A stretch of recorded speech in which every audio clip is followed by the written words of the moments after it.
जी हाँ, नमस्कार। आपका हमारे इस न्यूज़ चैनल पर हार्दिक स्वागत है। उत्तर प्रदेश में 8 सीटों पर विधानसभा उपचुनाव होने हैं। 8 सीटों में से किस पार्टी को कौन सी सीट आएगी, आपको समझ जानकारी देंगे। आपसे आग्रह है कि इस वीडियो को शुरू से अंत तक ध्यान से सुनिएगा, देखिएगा। अगर आपने हमारे इस न्यूज़ चैनल जनहित न्यूज़ को सब्सक्राइब नहीं किया तो अभी कर लें और कॉमेंट करके ज़रूर बताइएगा कि उत्तर प्रदेश के इन 8 सीटों के उपचुनाव में किस पार्टी की जीत दर्ज होगी। उस पार्टी का नाम कमेंट बॉक्स में साफ साफ शब्दों में डालिएगा। सबसे पहले हम बता दें कि टुंडला, बांगरूमई, बुलंदशहर, देवरिया, घाटमपुर, नौगांवा, सवार और मल्हनी सीटों पर उपचुनाव होना है। 8 में से 6 सीटों पर भारतीय जनता पार्टी का कब्जा था और 2 सीटों पर समाजवादी पार्टी का कब्जा था। सवार और मल्हनी सीट पर समाजवादी पार्टी का कब्जा था। जो हमने ऑब्जर्वेशन किया है, जनता से राय लिया, सर्वे का आधार माना है, उसके आधार पर हम आपको बता दें कि 8 में से 4 सीटों पर समाजवादी पार्टी आराम से जीतती हुई नज़र आ रही है और 4 सीटों पर अच्छा खासा कंपटीशन समाजवादी पार्टी का बीजेपी, बीएसपी और अन्य पार्टियों से होगा। आपको समझ जानकारी दी कि ये 4 सीट कौन कौन सी है। जो समाजवादी पार्टी की जो 2 सीटें जो पहले भी इनके विधायक थे, सवार और मल्हनी, ये सीट फिर से समाजवादी पार्टी आराम से जीत रही है। सवार से जो आजम खां के पुत्र अब्दुल्ला आजम थे, जो विधायक थे, डेट ऑफ बर्थ के गलत डॉक्यूमेंट्स प्रोवाइड करने के कारण इन्हें उम्र कैद हुई है, लेकिन फिर से यहाँ पर समाजवादी पार्टी का प्रत्याशी जीतता हुआ नज़र आ रहा है। और मल्हनी से जो पार्श्वनाथ जो यादव थे, क्योंकि मल्हनी सीट यादव बहुल क्षेत्र है, दलित बहुल क्षेत्र है, मुस्लिम वोट बैंक है और समाजवादी पार्टी का उन तीनों वोट बैंकों पर अच्छी खासी नज़र है और आराम से जीतती हुई नज़र आ रही है। और 2 सीटें और बता दें कि बांगरूमई सीट, जो कि कुलदीप सेंगर, जो नाबालिग दुष्कर्म दुर्व्यवहार के कारण इन्हें उम्र कैद हुई थी, और समाजवादी पार्टी ने बांगरूमई में ये मुद्दा अच्छी प्रकार से भुनाया है।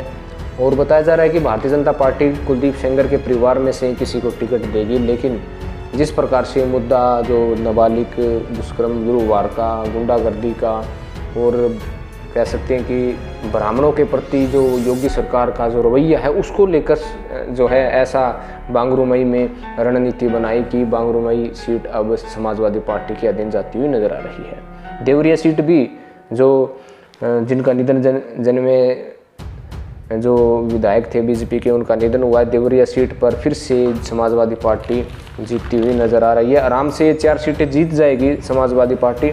जिन पर कंपटीशन है अन्य सीटों पर, जो अन्य 4 सीटें बची हैं उनके बारे में भी हम बता दें।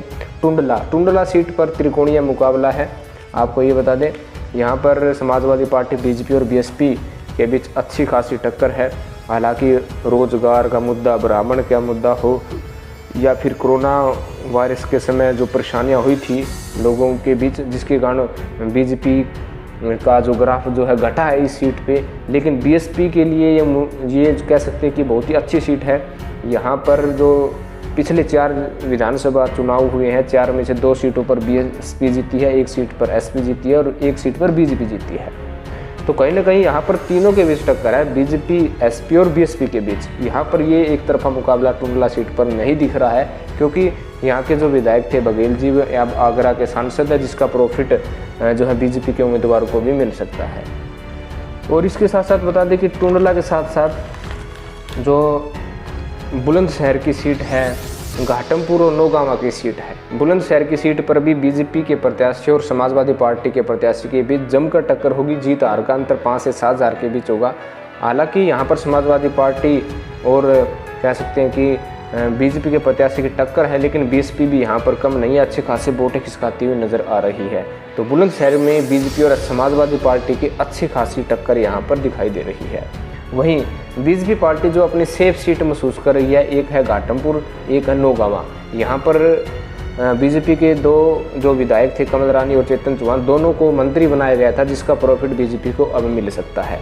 यानी बीजेपी आराम से 2 सीटें जीत रही है, घाटमपुर, नौगांवा, और कह सकते हैं कि शहादत की जो चेतन चौहान की सीट थी, वहाँ पर आराम से 2 सीटों पर बीजेपी जीतती हुई नज़र आ रही है। समाजवादी पार्टी 4 सीटों पर जीतती हुई नज़र आ रही है और बीएसपी, बीजेपी और सपा के बीच कांटे का मुकाबला 2 सीटों पर है, जो कि टुंडला और बुलंदशहर, ये 2 जो है अच्छी खासी वोट सीट बनकर रह गई है। तो ये था उत्तर प्रदेश की 8 सीटों का मिजाज। आपको क्या लगता है? आप अपनी प्रतिक्रिया कमेंट बॉक्स में ज़रूर डालिएगा। आपका कमेंट बहुत ही महत्वपूर्ण है। अगर न्यूज़ चैनल को सब्सक्राइब नहीं किया तो आपसे आग्रह विनती है कि न्यूज़ चैनल को सब्सक्राइब करें, इस वीडियो को लाइक करें। धन्यवाद।